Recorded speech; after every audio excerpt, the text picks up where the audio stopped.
Nakakabahala ang balitang lumabas ngayong hapon ng April 5, kung saan di umano ay na-stroke at semi-paralyzed si Senator Cheese Escudero at kasalukuyan umanong nakakonfine sa St. Luke's Hospital.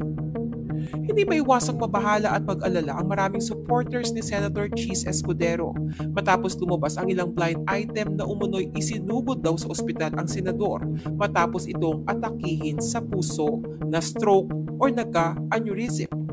Nitong Biyernes, April 5, mainit na pinag-usapan sa social media ang blind item ng isang vlogger at political commentator kung saan nabanggit niya na di umano'y isang senador ang bumagsak at inatake sa puso. Kasunod nito, tila kinumpirma naman ng isang source ng vlogger ang balita na magpadala ito ng mensahe habang nasa kalagitnaan ng Facebook Live kung saan ibinalita nito na in-airlift daw ang nasabing senador mula sa Sorsogon papuntang St. Luke's Medical Center sa Makati. Anong vlogger, so napag-alaman natin sa mga balita.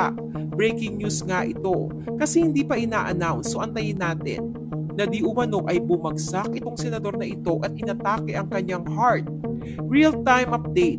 Currently, this person is in St. Luke's, airlifted from Sorsogon.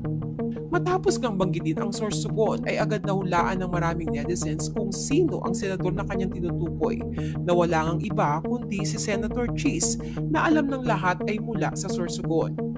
Sa kabilang banda, usap-usapan din ang hindi pa kumpirmadong balita na umano'y semi-paralyzed ngayon si Senator Cheese. Kasunod nito ang balita na di umano'y nasa Hong Kong ang misis ni Senator Cheese na si Heart Evangelista nang mangyari ang medical emergency.